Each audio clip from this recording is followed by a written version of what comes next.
सच्चिदानंद रूपाय विश्वोत्पत्त्यादि Hathaway तापत्रय विनाशाय श्री कृष्णाय वयम नमः। एकोहम द्वितीयो नास्ति। श्री कृष्ण जन्माष्टमी का त्योहार हिंदू मान्यताओं के अनुसार सबसे महत्वपूर्ण माना जाता है, क्योंकि इस दिन विष्णु भगवान ने कृष्ण के रूप में धरती पर जन्म लिया था। हिंदू कैलेंडर के अनुसार जन्माष्टमी का त्योहार कृष्ण पक्ष की अष्टमी यानी चंद्रमा के घटते फेज के समय और भाद्रपद महीने में अंधेरे पखवाड़े के 8वें दिन मनाया जाता है। यहाँ सबसे पहले ये बात करते हैं कि क्यों मनाते हैं ये कृष्ण जन्माष्टमी। मूकं करोति वाचालं अंगुं लंघयते गिरिं यत्कृपातमहं वन्दे परमानंद माधवम्। प्राचीन कथा के अनुसार भगवान कृष्ण का जन्म कंस को मारने के लिए हुआ था। कंस मथुरा पर शासन करता था। कृष्ण को जन्म देवकी ने जेल में रहकर दिया था। देवकी कंस की सगी बहन थी और उन्होंने वासुदेव से शादी की थी। आकाशवाणी हुई थी कि देवकी और वासुदेव का 8वां बेटा कंस को मारेगा। इस भविष्यवाणी को सुनने के बाद कंस ने अपनी बहन देवकी और वासुदेव को कैद कर लिया और उसके सभी पुत्रों को एक एक कर मार डाला था। आप जैसा पुत्र प्राप्त हो। तथास्तु। आपके पुत्र रूप में प्रकट होकर अपना वचन पूरा कर रहा हूं। जब दोनों की 8वीं संतान कृष्ण का जन्म हुआ तो वासुदेव ने बच्चे को बचाने में कामयाबी हासिल की और कृष्ण को वृंदावन में नंद और यशोदा को सौंप दिया। वासुदेव जब वापिस आए तो उन्होंने कंस के हाथ में एक लड़की को सौंपा, लेकिन जब कंस ने उसे मारने की कोशिश की तो बच्ची ने दुर्गा का रूप ले लिया और चेतावनी दी कि उसकी मृत्यु अब निकट है। फिर वर्षों बाद भगवान कृष्ण ने मथुरा में आकर कंस का वध किया। वसुदेवसुतं देवं कंसचाणूरमर्दनं देवकी परमानन्दं कृष्णं वन्दे जगद्गुरुम्। कृष्ण जन्माष्टमी या फिर गोकुलाष्टमी भगवान कृष्ण के जन्मदिन का उत्सव मनाने के लिए मनाया जाता है, जो भगवान के 8वें अवतार थे। कृष्ण के जन्म में कृष्ण पक्ष का यह 8वां दिन था जब भगवान कृष्ण ने जन्म लिया था। इसलिए इस दिन हिंदू कैलेंडर के अनुसार जन्माष्टमी भी मनाया जाता है। भगवान कृष्ण या फिर कान्हा हिंदुओं के आराध्य हैं। कान्हा के न केवल भारत में बल्कि दुनिया भर में बहुत से भक्त हैं। इसलिए कृष्णाष्टमी दुनिया भर में बड़े पैमाने पर मनाई जाती है। भगवान कृष्ण के भक्त उन्हें अलग अलग नामों से पुकारते हैं। प्रत्येक नाम अपने भक्तों के प्यार और सम्मान को दर्शाता है और कृष्ण के जीवन के विभिन्न चरणों का प्रतिनिधित्व भी करता है। भगवान कृष्ण के कुल 108 नाम हैं, जैसे बाल गोपाल, कान्हा, मोहन, गोविंदा, केशव, श्याम, वासुदेव, कृष्णा, देवकी नंदन, देवेश और ना जाने कितने ही और नाम। बाल गोपाल उस चरण का प्रतिनिधित्व करते हैं जब वे एक नटखट बच्चे थे और कान्हा उस चरण का प्रतिनिधित्व करते हैं जब वे गोपियों के साथ खेलते थे। मनुष्यों को भगवान कृष्ण के जीवन से विभिन्न पहलुओं से जीवन का सही आचरण सीखना चाहिए। इस दिन कान्हा के सभी पहलुओं की भक्तों द्वारा पूजा भी की जाती है। भगवान कृष्ण या गोविंदा को भगवान विष्णु का सबसे शक्तिशाली अवतार माना जाता है। उन्होंने धरती पर से राक्षसों के साम्राज्य को खत्म करने के लिए जन्म लिया था। भगवान कृष्ण देवकी और वासुदेव के 8वीं संतान थी। देवकी एक क्रूर राजा कंस की बहन थी, जैसा कि हमने अभी आपको बताया। कंस को अपनी ताकत पर घमंड था। उसकी सोच थी कि लोगों को भगवान की जगह उसकी पूजा करनी चाहिए। उन्होंने निर्दोष लोगों को बेरहमी से मारना शुरू कर दिया जो उसका सम्मान करने से इनकार करते थे। उसका अत्याचार दिन प्रतिदिन बढ़ता ही जा रहा था। एक दिन एक भविष्यवाणी हुई कि कंस देवकी और वासुदेव के 8वें बच्चे द्वारा मारा जाएगा। इसे रोकने के लिए कंस ने अपनी बहन को अपने पति के साथ काल कोठरी में बंद करवा दिया। अब जब भी देवकी बच्चे को जन्म देती, कंस उस बच्चे को आकर के मार देता।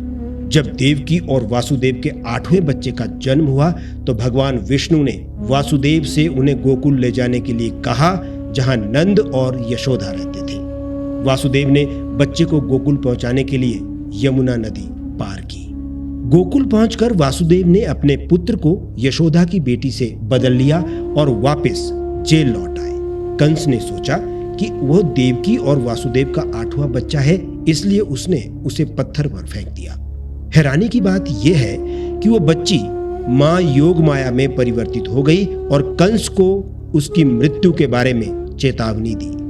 देवकी और वासुदेव की 8वीं संतान भगवान कृष्ण गोकुल में बड़े हुए। उन्होंने वहां कई राक्षसों को मार डाला और कंस को मारने के लिए मथुरा लौट आए। तब से जन्माष्टमी या कृष्णाष्टमी भगवान कृष्ण या गोविंदा के जन्मदिन के रूप में मनाई जाती है।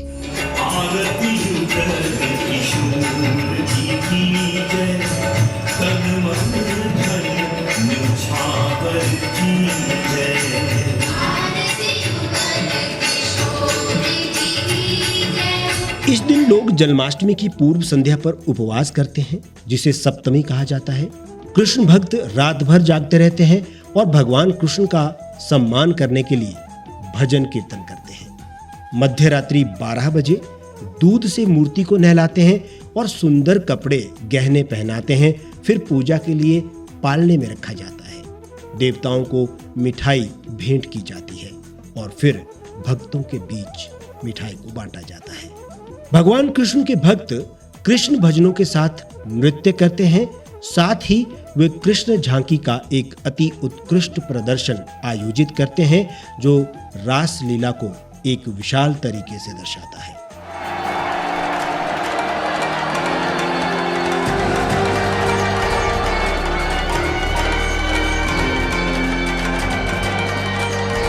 जन्माष्टमी की सबसे लोकप्रिय गतिविधि दही हांडी का रिवाज है।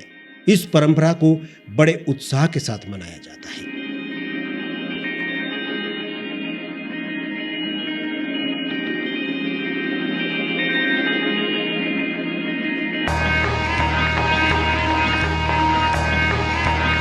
मथुरा भगवान कृष्ण का जन्म स्थान है। वृंदावन और गोकुल वो स्थान है जहां कृष्ण ने अपना बचपन बिताया था।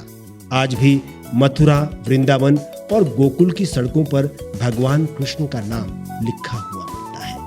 भगवान कृष्ण का जन्म स्थान होने के नाते मथुरा जन्माष्टमी का एक भव्य उत्सव है।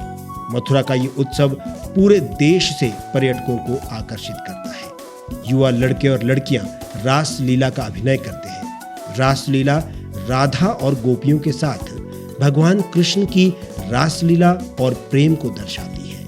जन्माष्टमी मनाने के लिए मथुरा के पूरे स्थानों को फूलों और रोशनी से सजाया जाता है। मथुरा का मुख्य मंदिर द्वारकाधीश मंदिर है। वृंदावन भगवान कृष्ण की गतिविधियों से भी जुड़ा हुआ है। वृंदावन में भगवान कृष्ण और उनकी प्रिय राधा के उपाख्यानों को कहीं भी सुना जा सकता है। वृंदावन में भगवान कृष्ण के मंदिर भी है, जैसे मदन मोहन मंदिर, गोविंद देव मंदिर, राधा रमण मंदिर, राधा दामोदर मंदिर, राधा वल्लभ मंदिर और जुगल किशोर मंदिर आदि। गोकुल वो स्थान है जहां भगवान कृष्ण ने अपने बचपन के दिन बिताए थे। ये वो जगह है जहां नंद और यशोदा रहते थे, जहां कान्हा को उसके पिता वासुदेव ने जन्म के बाद एक सुरक्षित हिरासत में छोड़ दिया था। गोकुल में भी भगवान कृष्ण के कुछ प्रसिद्ध मंदिर हैं। जन्माष्टमी के त्योहार के दौरान मथुरा, वृंदावन और गोकुल का पूरा वातावरण उनके नाम से गूंजता है। ऐसा लगता है जैसे भगवान कृष्ण खुद उत्सव का हिस्सा बनने के लिए वहां आते हैं। उत्तर भारत के अन्य स्थानों जैसे हरियाणा, दिल्ली और पंजाब में भी जन्माष्टमी को पूरे उत्साह के साथ मनाया जाता है। लोग पूरा दिन उपवास करते हैं, कृष्ण की भक्ति में प्रार्थना करते हैं। दक्षिण भारत में उनके अलग अलग रूप की आराधना होती है। जन्माष्टमी का अपना महत्व है। भगवान विष्णु ने भगवत गीता में कहा है कि जब समाज में बुराई का प्रभाव बढ़ेगा और धर्म की हानि होगी तो मैं इस दुनिया में पुनर्जन्म लूंगा और बुराई को खत्म करने और अच्छाई का साथ देने के लिए पापियों का नाश करूंगा। इस त्योहार का मुख्य महत्व नेक नीयत को प्रोत्साहित करने और बुरी इच्छा को हतोत्साहित करने में निहित है। एकता के लिए भी कृष्ण जन्माष्टमी मनाया जाता है। ये पवित्र त्योहार लोगों के बीच भाईचारे को बढ़ावा देता है, इसलिए जन्माष्टमी को एकता का प्रतीक माना जाता है। आज जब देश में अराजकता, असद्भाव, भाई भाई का द्वेष बढ़ रहा है, श्री कृष्ण जन्माष्टमी का ये उत्सव हमें आपसी प्रेम और भाईचारा का संदेश देता है। जीवन को आनंद पूर्वक जीने और लक्ष्य आधारित रखते हुए अध्यात्म के साथ भव सागर से पार करने की कला का नाम है जन्माष्टमी। आइए हम सभी प्रण लें कि धर्म की रक्षा और समाज में सद्भाव बनाने के लिए सदैव तत्पर रहेंगे। जय श्री कृष्ण।